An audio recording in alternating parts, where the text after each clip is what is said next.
बच्चों, आज के इस वीडियो में आपका बहुत बहुत स्वागत है। मैं आपको बाल राम कथा का रिवीजन करा रही हूँ, जिसमें मैंने आपको सीता की खोज तक के पाठ का रिवीजन करा दिया है और आपको कहानी समझा दी है कि राम और लक्ष्मण इतने उदास हो जाते हैं कि अंततः सीता की खोज पे निकलते हैं और वन में भटकते हुए दिन रात भटकते हुए परेशान होके कभी पहाड़ों से, कभी चट्टानों से, कभी नदियों से पूछते रहते थे कि हे खगे मृगे मदकर्षणी तुम देखी सीता मृगनयनी। रास्ता दिखाते हुए वो धीरे धीरे ऋषिमुख पर्वत पर पहुँचे, जहाँ पर मतंग ऋषि की शिष्या सबरी ने उन्हें बताया कि सुग्रीव वास करते हैं, निर्वासित हैं। उनकी और आपकी स्थिति बिल्कुल एक सी है। वो उनके पास बहुत बड़ी वानर सेना है। आप उस वानर सेना की मदद लेके सीता की खोज कर सकते हैं। तो सीधे राम ऋषिमुख पर्वत की ओर चल पड़े। अब उनका अगला पड़ाव जो था रुकने का, वो ऋषिमुख पर्वत ही था। तो कहानी यहाँ से शुरू होती है। पाठ 9, राम और सुग्रीव। तो राम और लक्ष्मण का जो अगला पड़ाव है वो ऋषिमुख पर्वत है। सुग्रीव वहीं रहते थे। कबंध और सबरी की बात दोनों भाइयों को याद थी। कबंध ने बताया था और सबरी ने भी कहा था कि आपकी मदद सुग्रीव ही कर सकते हैं, क्योंकि उनके पास बहुत बड़ी वानर सेना है। बड़े बड़े विशालकाय वानर हैं जो कहीं से भी सीता का पता लगाकर आपको संदेश दे सकते हैं। इसलिए आप सीधे सुग्रीव के पास जाइए, वहीं से उनके मिलने का काम होगा और वहीं आपको सहायक भी मिलेंगे। दोनों ने सुग्रीव से मिलने की सलाह दी थी। कहा था कि वे सीता की खोज में सहायक होंगे। सबरी ने भी और कबंध ने भी, दोनों ने कहा था कि आप सुग्रीव के पास जाइए, वही सहायक होंगे आपके और उन्हीं से आपको सीता की खोज में सहायता मिलेगी। दोनों राजकुमार शीघ्रता से वहां पहुंचना चाहते थे। अब दोनों राजकुमार सीधे ऋषिमुख पर्वत की ओर प्रस्थान करते हैं और सुग्रीव से मिलने जाते हैं। सुग्रीव का मूल निवास ऋषिमुख पर्वत नहीं था, किष्किंधा था। यानी किष्किंधा के रहने वाले ऋषिमुख पर्वत पर आकर वास कर रहे थे सुग्रीव, क्योंकि बाली ने उन्हें किष्किंधा से निकाल दिया था, पत्नी का हरण कर लिया था और उनके पास अब कोई और निवास स्थान नहीं था। तो उन्होंने अपने निवास की जगह ऋषिमुख पर्वत को बना ली। वे वहाँ से निर्वासित जीवन व्यतीत कर रहे थे, समय व्यतीत कर रहे थे। सुग्रीव किष्किंधा के वानर राज के छोटे पुत्र थे। बड़े भाई का नाम बाली था। यानी किष्किंधा के वानर राज के 2 पुत्र थे, एक सुग्रीव और बड़े भाई का नाम बाली। दोनों की शक्लें, जो शक्ल थी, बिल्कुल एक जैसी थी। पिता के न रहने पर ज्येष्ठ पुत्र बाली राजा बना। किष्किंधा के राजा की मृत्यु हो जाने के बाद बाली को राजा बनाया गया। पहले दोनों भाइयों में बहुत प्रेम था। राजकाज में किसी बात को लेकर मनमुटाव हो गया, जो बिल्कुल आम बात थी। फिर दोनों भाइयों में झगड़ा हो गया, इतना गंभीर कि सुग्रीव को मार डालने पर वो उतर आया। बाली सुग्रीव को मार देना चाहता था। जान बचाने के लिए सुग्रीव को अंततः ऋषिमुख पर्वत की ओर आना पड़ा। वहाँ से भागकर वो ऋषिमुख पर्वत पर आए और फिर ऋषिमुख आकर भी सुग्रीव का डर कम नहीं हुआ। चौकस रहता था, चौकस मतलब चौकन्ना रहते थे। विश्वास पात्र वानर सेना निरंतर पहरे पर रहती थी और अपने विश्वास पात्र वानर सेना को वो लेकर आए थे, जो उनके साथ हमेशा रहती थी।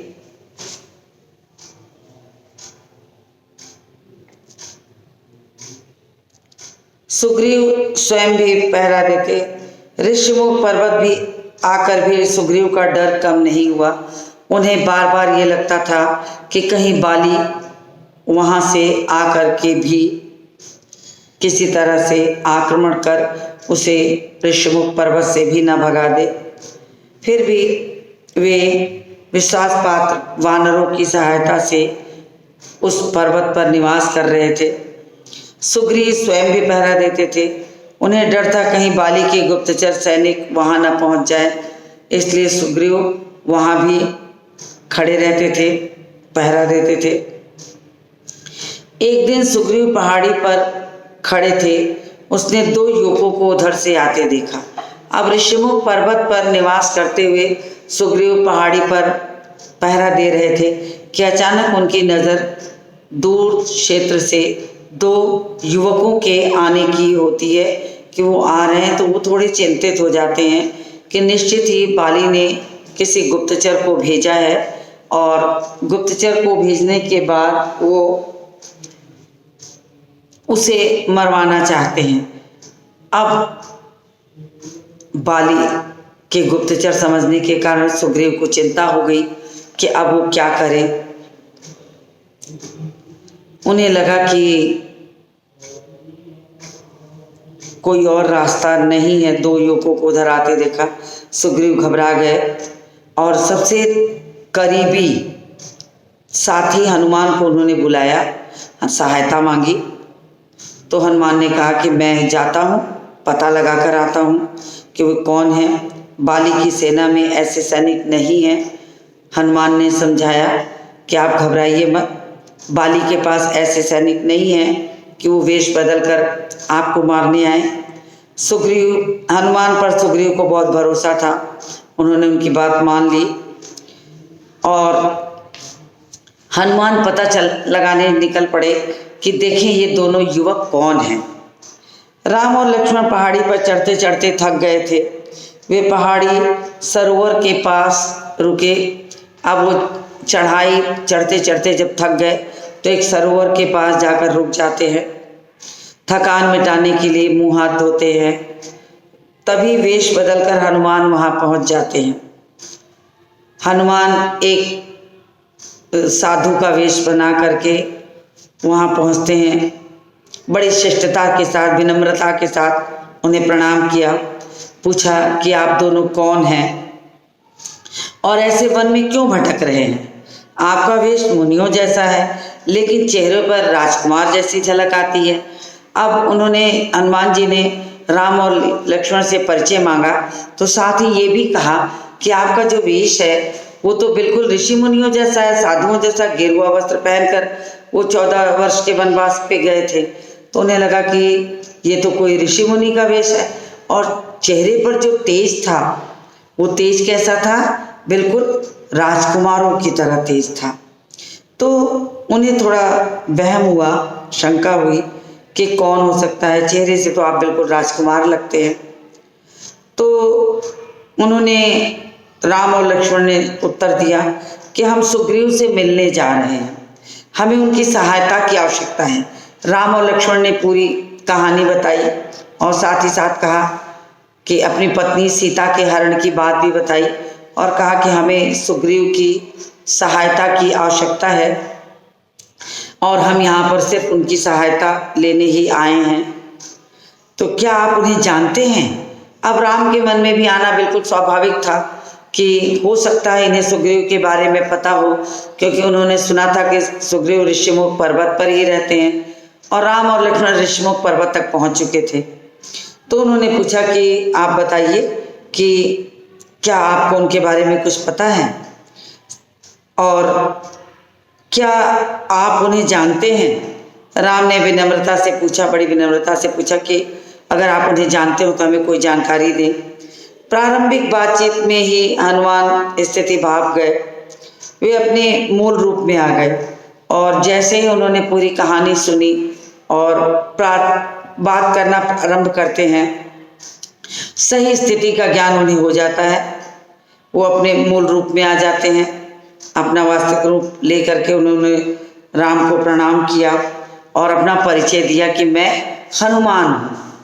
हनुमान हूँ, सुग्रीव का सेवक हूँ। उन्होंने आपका परिचय जानने के लिए हमें यहाँ भेजा है। वो बताते हैं कि मैं सुग्रीव का सेवक हूँ और सुग्रीव ने ही मुझे भेजा है कि मैं आप लोगों के बारे में पता लगाऊं। तो उन्होंने आपका परिचय जानने के लिए ही हमें यहाँ भेजा है। लक्ष्मण ने उन्हें अपना परिचय दिया, वन आने का कारण बताया।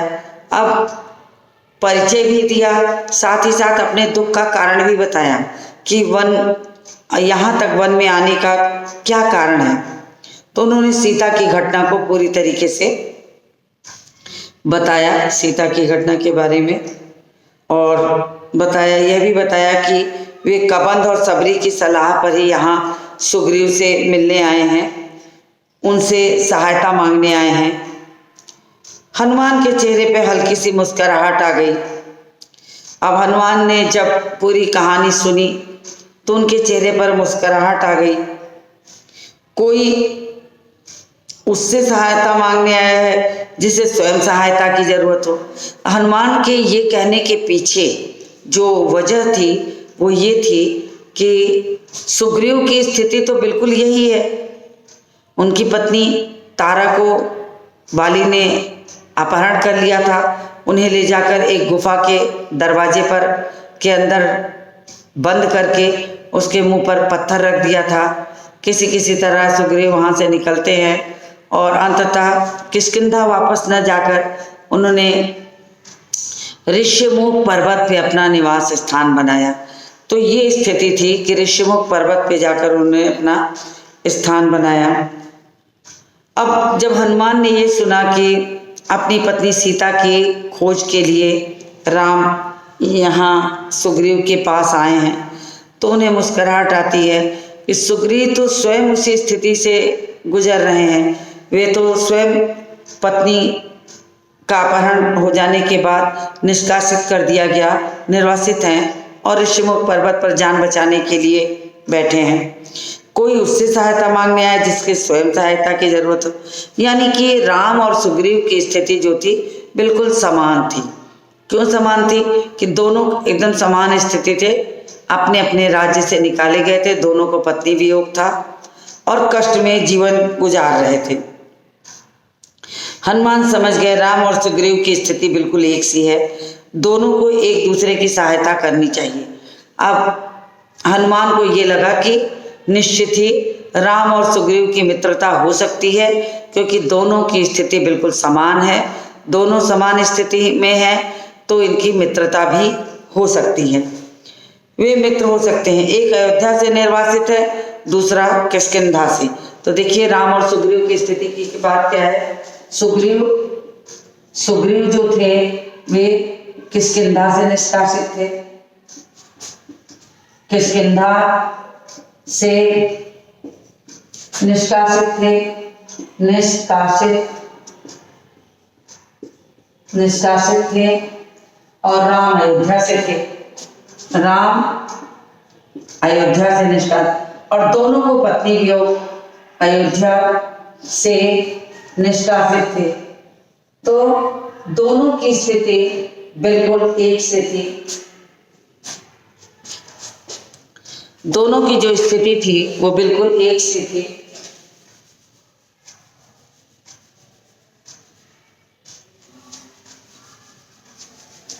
यहां से लिखने का आपको दिखाई नहीं देगा तो मैं यहीं तक लिखती हूँ। ये किष्किंधा से निर्वासित, मैं देख लेती हूँ कि आपको दिख रहा है कि नहीं, और ये अयोध्या से निर्वासित।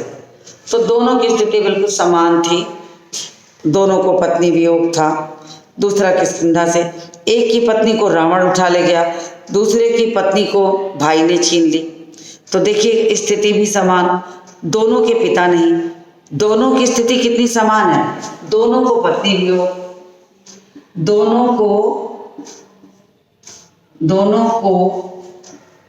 पत्नी वियोग, दोनों को पत्नी वियोग और दोनों को पिता वियोग, दोनों को पिता वियोग। यानी स्थिति बिल्कुल दोनों को पिता वियोग। तो पिता वियोग यानी पिता भी नहीं थे दोनों के, दोनों की पत्नियों का हरण हुआ था, दोनों अपने अपने राज्य से निष्कासित थे। तो दोनों की स्थिति सामान्य होने के कारण ही दोनों में मित्रता होना भी बिल्कुल आसान था। हनुमान ने राम और लक्ष्मण को कंधे पर बैठाया। कुछ ही पल में वे ऋषिमुख पर्वत शिखर पर आ पहुंचे। हनुमान ने दोनों को सुग्रीव से मिलाया। दोनों ने अग्नि को साक्षी मानकर मित्रता का वचन दिया। अब दोनों की स्थिति क्या होती थी कि उस समय अग्नि को साक्षी मान करके लोग आपस में मित्रता करते थे कि हम इस मित्रता को जीवन भर निर्वाह करेंगे, जीवन भर हम उसका निर्वाह करेंगे। तो उन्होंने इस बात को भी स्वीकार किया कि जीवन भर वो मित्रता को निर्वाह करेंगे, मित्र से वचन लिया। सुग्रीव ने कहा, आज से हम हमारे दुख सुख साझा हुए, यानी हम दोनों लोग एक समान स्थिति से गुजर रहे हैं, एक समान स्थिति में हैं, तो हमारे दुख भी साझा हो गए और हम एक दूसरे की मदद करने के लिए ही संभवतः इस तरह अकेले अकेले पड़े हैं और तैयार हो जाते हैं सुग्रीव राम की मदद के लिए। राम ने सुग्रीव को सीता हरण के संबंध में बताया तो सुग्रीव अचानक उठ खड़े हुए। उन्हें कुछ याद आया। बोले, वानरों ने मुझे एक स्त्री के हरण की बात बताई थी, वह निश्चित रूप से सीता ही होंगी। रावण का रथ इसी पर्वत के ऊपर से गया था।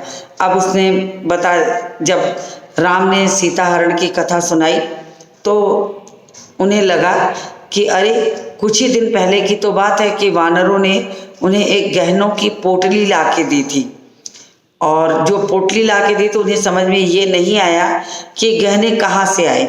लेकिन जब राम ने सीता की पूरी कहानी बताई कि किस तरह रावण उन्हें उठाया और किस तरह ले गया, और रास्ते में जाते जाते उन्होंने अपने गहनों को उतार उतार के फेंकना शुरू कर दिया था, तो उन्हीं गहनों को वानर जब पाते हैं तो उसे उठाकर लाकर सुग्रीव को देते हैं। सुग्रीव को देने के बाद फिर सुग्रीव ने उसे रख दिया। लेकिन जब पूरी कहानी वो सुनते हैं तो मान जाते हैं कि निश्चित ही वो गहने जो हैं वो सीता के ही होंगे, तो उसे जाते हैं, उठाकर लाते हैं और दिखाते हैं।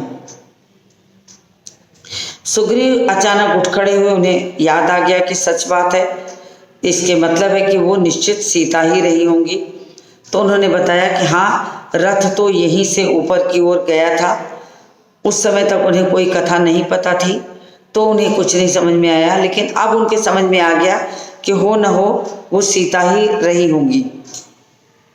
तो राम और लक्ष्मण ध्यान से उनकी बात सुन रहे थे। सुग्रीव बोलते रहे। सीता स्वयं को रावण के चंगुल से छुड़ाने का यत्न कर रही थी। अब राम ने कहा कि अपने आप को रावण के चंगुल से छुड़ाने के लिए सीता हाथ पैर चला रही थी, अपने गहनों को फेंकती जा रही थी, तो यत्न कर रहे थे। वानरों को देखकर उन्होंने अपने कुछ आभूषण नीचे फेंक दिए थे और गहनों की एक पोटली राम के सामने रखते हुए कहा।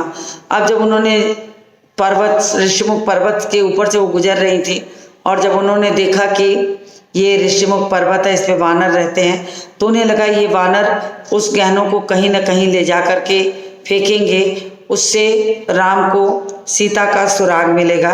तो वो क्या करती हैं कि उनको देखकर फेंक देती हैं गहनों को। वानर सारे उन गहनों को उठा लाते हैं और लाकर पोटली बना करके सुग्रीव को दे देते हैं।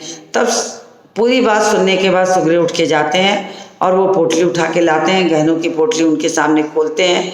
उसको देखते ही राम की आंखों में आंसू आ जाता है, लक्ष्मण दुखी हो जाते हैं और वो समझ जाते हैं कि निश्चित हम सही जगह पहुँचे हैं। सीता को उठा के ले जाने वाला रावण ही है जिसने इस तरह का कुकृत्य किया है। वो पोटली खोलते हैं तो देखते हैं राम की सारे गहने तो सीता के ही हैं। राम ने आभूषणों को तुरंत पहचान लिया, कुछ गहने लक्ष्मण ने भी पहचाने। गहने देखकर राम शोक के सागर में डूब गए। जब वो गहनों को देखते हैं तो उन्हें बहुत कष्ट होता है, बहुत दुख होता है और उन्हें बहुत शोक के सागर में डूब गए और उन्होंने मुंह से निकाला, धिक्कार है मुझे, हे सीते, मैं संकट में तुम्हारी रक्षा नहीं कर सका। वो बहुत धिक्कारते हैं अपने आप को, पश्चाताप करते हैं और कहते हैं कि देखो मैंने संकट में तुम्हारी कोई मदद नहीं की है, तुम्हारा अपहरण हो गया, मैं तुम्हें कुछ भी बचा नहीं सका, तुम्हारी मदद नहीं कर सका, तो बहुत दुखी हो जाते हैं। और कहा कि मेरा पौरुष, बल, पराक्रम, ज्ञान कुछ भी तो तुम्हारे काम नहीं आया, तो मैं क्या कहूँ। राम को ये लगता था उनके पास पौरुष भी है, बल भी है, ज्ञान भी है, तो वो किसी न किसी तरह से सीता की रक्षा करने योग्य थे।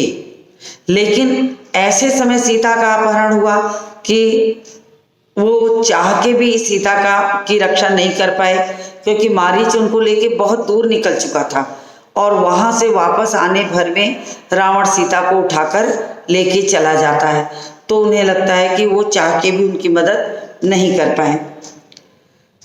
तो ये सारी बातें कह के वो सुग्रीव के सामने ही आंखों में आंसू भर जाते हैं, रोने लगते हैं। सुग्रीव उन्हें सांत्वना देते हैं, समझाते हैं और समझाते हुए कहते हैं, सांत्वना देते हैं। सांत्वना देना मतलब होता है समझाना। मैं यहाँ लिख देती हूँ, क्योंकि सांत्वना शब्द जो है थोड़ा आपके स्तर पर जाकर साधारण शब्दों को समझाना कहते हैं, ढाढ़स देना। ढाढ़स देना भी कह सकते हैं, समझाना लिखिए, या ढाढ़स देना भी कह सकते हैं। ढाढ़स देना मतलब उनको समझाया बुझाया कि आप घबराइए नहीं, मैं आपकी मदद के लिए आ गया हूँ और मैं आपकी मदद करूँगा, आप परेशान मत होइए। तो इस तरीके से उन्होंने समझाया, मैं हर प्रकार से आपकी सहायता करूँगा मित्र, रावण का सर्वनाश निश्चित है।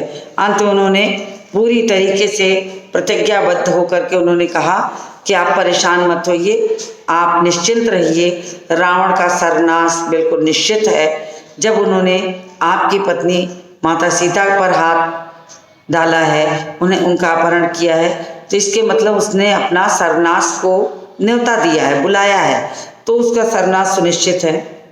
राम के बाद सुग्रीव ने अपनी व्यथा कथा सुनाई। अब एक की व्यथा कथा सुनने के बाद सुग्रीव को ये लगा कि उन्हें भी अपनी तकलीफ राम को बतानी चाहिए।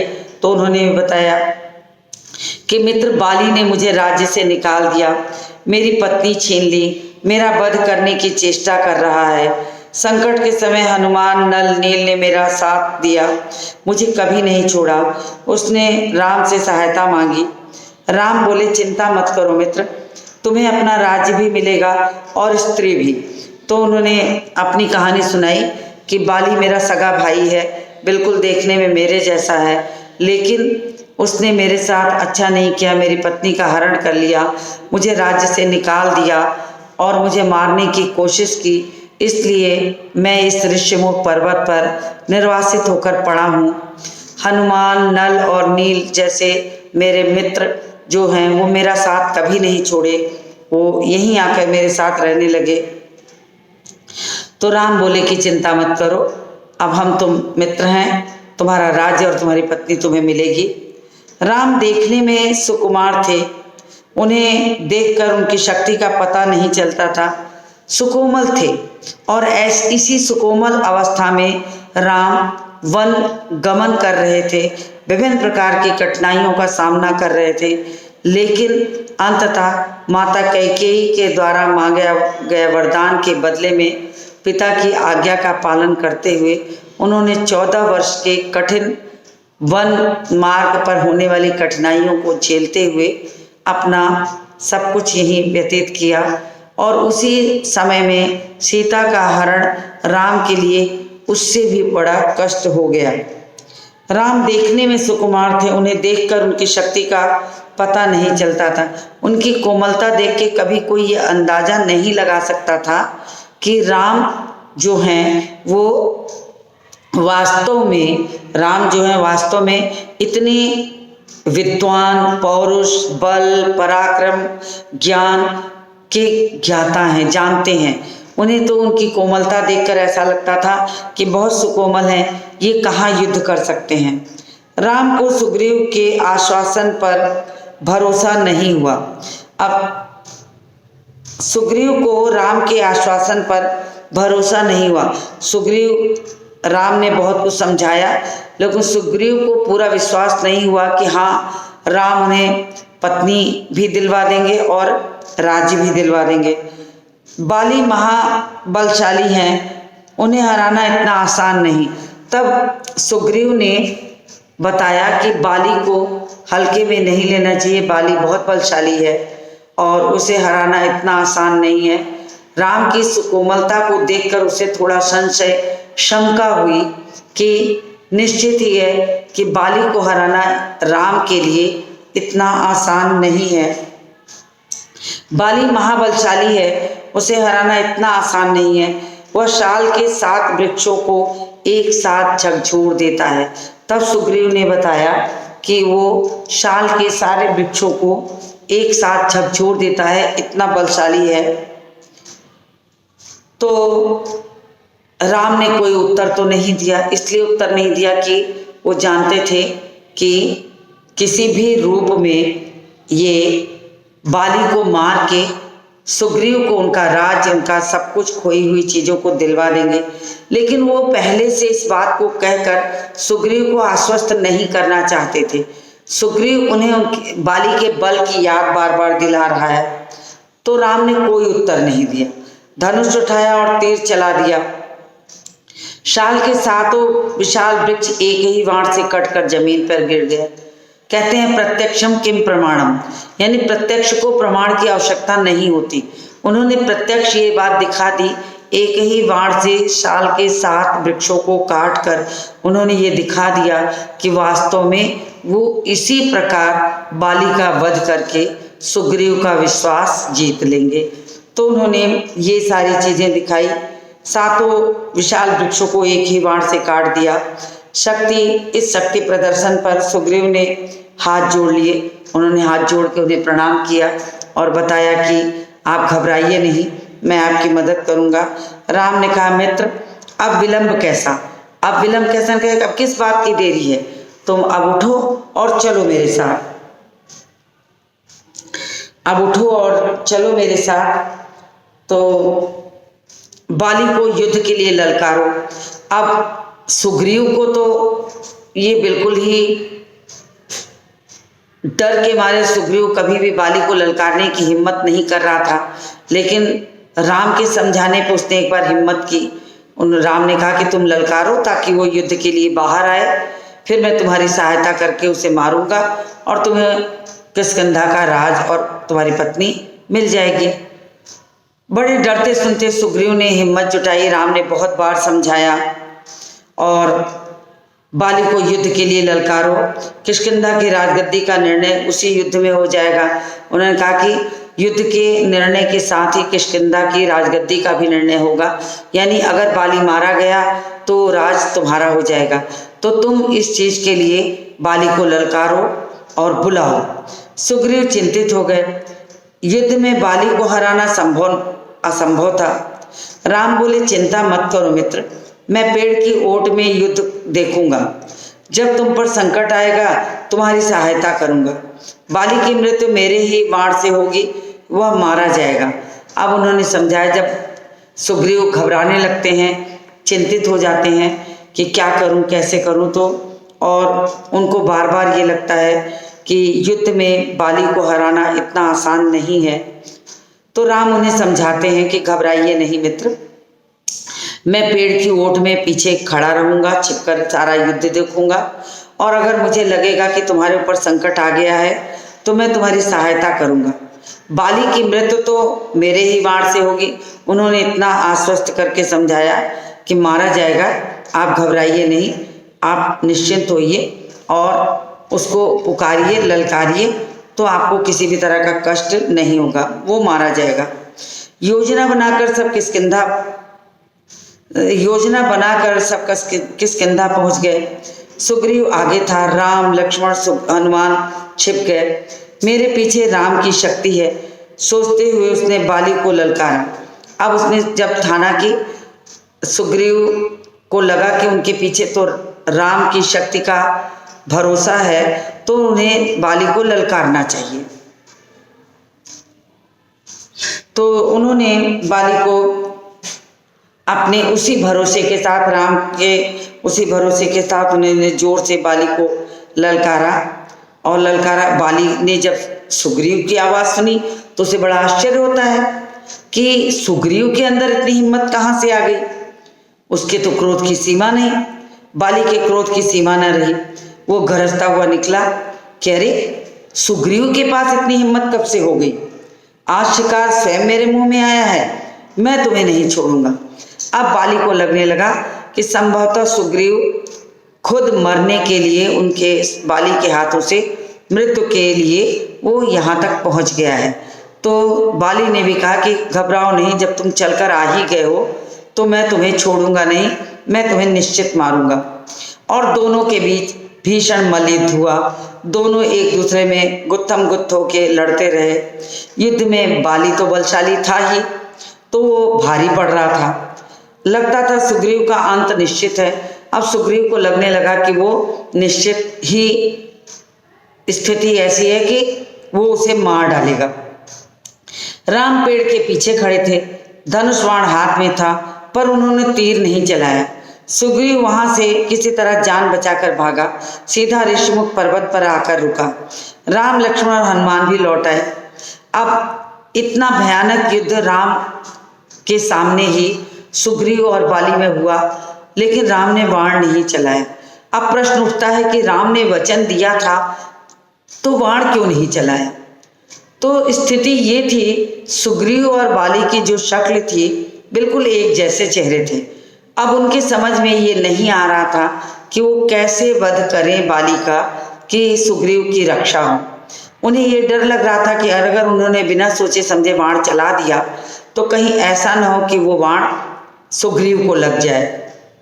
तो वे बिल्कुल डर जाते हैं और बाण नहीं चलाते, और सुग्रीव किसी तरह अपने जान को बचाकर वहाँ से भाग निकलता है और वहाँ निकल करके वो लौटता है। तो कहानी मैंने यहाँ तक कि आपको पढ़ा दी है।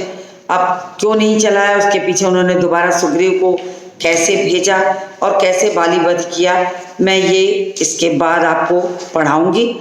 तो आज की इस वीडियो को यहीं समाप्त करती हूँ और मिलती हूँ आपसे अगले वीडियो में।